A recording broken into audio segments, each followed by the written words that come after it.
was there for a while and wanted a different assignment, and came to Death Valley, and he actually lives in Furnace Creek, which is Furnace Creek, Stovepipe Wells. Furnace Creek is where he lives, one of the hottest places in the world. That's where him and his wife and kids live. His wife is a lawyer, and she's able to do her job from Death Valley remotely. But just an interesting conversation with Juan. I mentioned the young couple that I went to Rainbow Canyon with, to Star Wars Canyon with. They were a young couple from actually from Las Vegas. They were there for the weekend and actually for the day, and all they wanted to do was come, camp one night, get up in the morning, and watch the planes fly through Rainbow Canyon. I mean, they were both in the airlines industry. One worked in the cargo end of it. The other was a flight attendant. She was a flight attendant, and had good conversations with them. Met a family who was actually going to hike to Panamint City. Okay, Panamint City is an old mine that's back in the mountains, and you drive on a dirt road so far, then you get out and you walk 5.7 miles up a very steep grade to get to Panamint City. Actually, they were going to do that and come back the same day.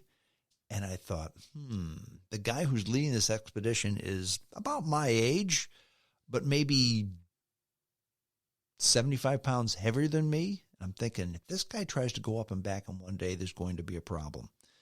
Sure enough, that next night, they weren't there. I woke up the next morning and their site was empty. And I went and reported it. And they said, no. They talked to us, and they decided they're not going to do it in one day. They're going to hike up there one day, spend the night, and then come back the next day. So that's good. It's good to take care of your friends when you're in the middle of nowhere. Because out in the desert, things certainly can happen, okay? Which leads me to the things that I did not do. Now, why do I mention things that I do not do? Well, I mentioned what I did. There are things that I did not do that I've done in the past that I didn't do this time. Quite frankly, I did not climb Telescope Peak, which is the highest mountain in the Panamints. I did not go to Lone Pine to have my view of Mount Whitney. And I did not do the hike in the desert to these sand dunes. And I'll tell you why I didn't do each of those three. The middle one, the trip to Lone Pine, I didn't do that because, well, there was a lot of smoke from the forest fires, and it would have been difficult to see Mount Whitney. In other words, the only reason for going to Lone Pine is to sit back, look at Mount Whitney, and enjoy the view. If you didn't have a clear view of Mount Whitney because of the smoke, there's no sense in going to Lone Pine. So that trip was scratched. Climbing Telescope Peak, remember, I was by myself, and I've done that by myself before. But if you remember years ago, there's 3 places to camp if you're going to go ahead and climb Telescope Peak.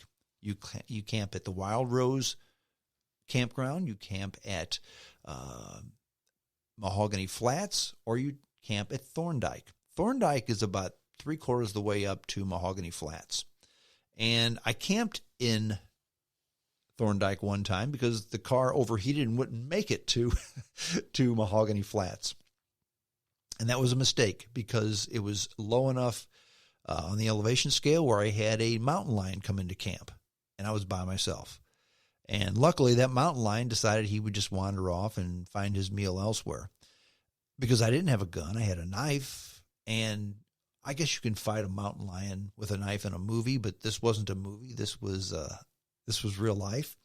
And if I had decided to fight that mountain lion with a knife, I'd probably be dead today. I didn't want to recreate that crime scene, so no camping up there. And if you're going to climb Telescope, you have to camp at altitude and acclimate, or you'll get altitude sickness and you can't do it. So I'm not doing that anymore, by myself anyway. Number 3, hiking to the dunes. I tried to do that last year, or year before last maybe, I forget. I got about 3/4, maybe 7/8 of the way there, and my water, I ran out of half of my water. Now, when you're in the desert, the rule is if you're going on a hike and you're halfway done with your water, you turn around and you come back because you don't want to be in the desert without water, okay? So the solution was simple this time. I just take double the water, right? Well, be careful. Because I talked to somebody, and last year there was a guy from Belgium who decided to hike to the dunes, and he made it, and he didn't bring enough water or something. They couldn't find him. They found him a week later, behind the dunes, dehydrated and dead. Now you can see the dunes from U.S. Highway 190. From the dunes, you can see U.S. Highway 190. You can see it. But there's no cell phone service. There's no people. Nobody can hear you. So he just died back there. Within sight of cars, within sight of civilization, but no way to get the message out that he was in trouble. But I thought I won't be that guy until I talked to somebody up at the resort. They said, yeah, they did find that guy. And he was right next to the bleached bones of a lady who had been missing for 2 years. So she went out there by herself and died. So there's the bodies of 2 people out there they found. 2 people in 2 years. And here I'm going out there by myself as well. Folks, I wasn't going to make it 3 people in 3 years. If you go out there and if you get bit by a rattlesnake, if you twist your ankle and run out of water, you are just going to die. So I'm not going to do that by myself. Maybe that ship has sailed. Maybe I'm older and don't trust my physical body as much. Maybe I'm older and a whole lot smarter than I was. But maybe that ship has sailed. Maybe that page has turned. But those are the things that I'm not doing by myself anymore for whatever reason. But it's okay because, again, with a lucid mind, I made the right decisions. I did a lot of reading. I finished the book by Carter Boucher, Sasquatch, Evidence of an Enigma. In fact, I interviewed Carter a few weeks ago, finished up his book on Sasquatch. I then read Pope Francis' third encyclical called Fratelli Tutti, which is just it's an encyclical on just how to live your life and how to be kind to people and how to just do the right thing. I found it inspiring. I found it calming. Anytime a pope writes something like that, I find it just amazingly calming, and it kind of resettles you back to the center, to where you need to be. The Pope has caught a lot of problems from a lot of people on this. The biggest problem, and it has to do with just the way we are today, the title, Fratelli Tutti, is Latin for all brothers. And, of course, people came out and said, oh, all brothers, you're eliminating women, you misogynist. And his answer was, no, I'm not eliminating women. I took the name of Francis after St. Francis of Assisi. This encyclical was written with St. Francis of Assisi in mind. St. Francis of Assisi, had used the term Fratelli Tutti quite often. So he used the words of St. Francis. And back then, back 1,000 years ago, there were no PC police. And all brothers, when you use the masculine term, it was all-inclusive, like mankind, you know. Mankind means women too. So I just totally discount the people who say Francis doesn't know what he's talking about. I will listen to you, however, if you've read the entire encyclical, all 48,000 words, written by a man, written in a dead language, Latin, by a man who doesn't speak English as a first language, so it's very difficult to read. It's not light reading, okay? It's not John Steinbeck's The Pearl. It's hard to read. But if you've read it and you want to discuss it and you want to criticize it, I'll listen to you. If you've done neither, I don't want to talk about it with you. Number 3, I started another book. And I do this every winter. I know it's not quite winter yet. It's fall, but it's going to take me that long to finish it. It's called The Last Lion, and it's the story of Winston Churchill. It's actually a trilogy, 3 stories, his early life, his middle life, and then his final years. I'm reading the final years right now. I may go back and do the rest, but this is 1,800 pages, okay? And it starts out in 1940 during the start of the Second World War, and it goes through 1965, Churchill's death. I found that when reading biographies, detailed biographies of great men, of which Churchill was one, and women, mankind, remember. When you read a good biography about a great man, you learn something.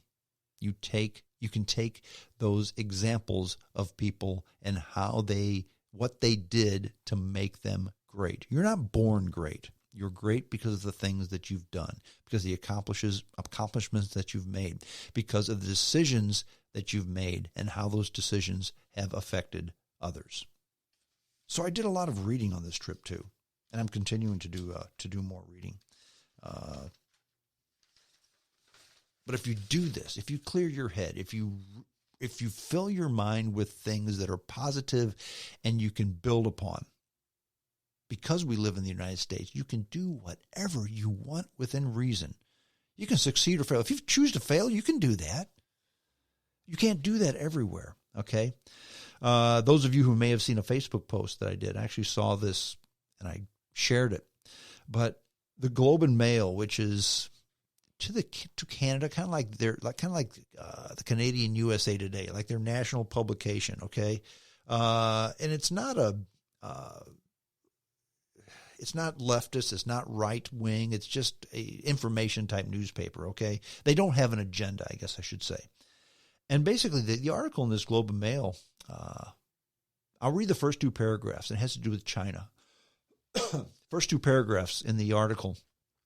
China's ambassador to Canada is urging Ottawa, capital of Canada, to stop granting asylum to democracy activists from Hong Kong, who he described as violent criminals, and warned that accepting these people would jeopardize the health and safety of 300,000 Canadians who live in the former British colony. That's Hong Kong.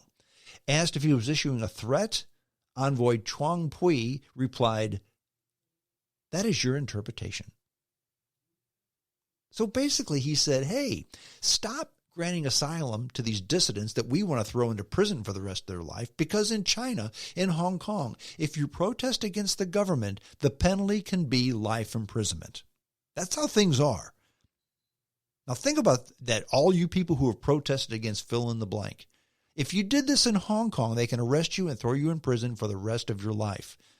Well, some of these people have left Hong Kong because they don't want to go to prison for the rest of their life. They've come to Canada, and the Canadian ambassador said, look, stop doing this, or the people who live in Canada, their health and safety may be compromised. That, my friends, is how people in China think. That's how President Xi thinks, okay? It's not that way here, though. We don't live in China. We have so much freedom in this country. We have freedom to do whatever we like, freedom to succeed, freedom to fail, freedom to make millions of dollars, freedom to make almost no money, but do other things because that's what we want to do. But if you don't hold a steady job, if you don't run a successful business, if you don't marry the correct person, if you marry the wrong spouse, if you invest your money poorly, or if you don't invest your money at all, if your inner circle consists of dregs and ne'er-do-wells, if you don't take care of your health, and that's your body and your mind, you, my friend, will fail. And it's not that nobody cares, okay? It's not that nobody cares about you, but most people believe, most good people agree, most thoughtful people agree that if you won't help yourself, why should I help you? I mean, think about that. If you're not going to help yourself, why should I take a minute to help you? Because people are busy. And I and most others do not suffer well the folly of fools. You've heard me say this many times. If you don't help yourself, you don't take care of yourself, if you're just going to make stupid decision after stupid decision after stupid decision, if you're going to hamstring yourself constantly, you're on your own. And by the way, you're free to do that. Because in this country, people don't starve to death. In this country, people aren't thrown into prison for what they believe. And don't start with me and say, oh,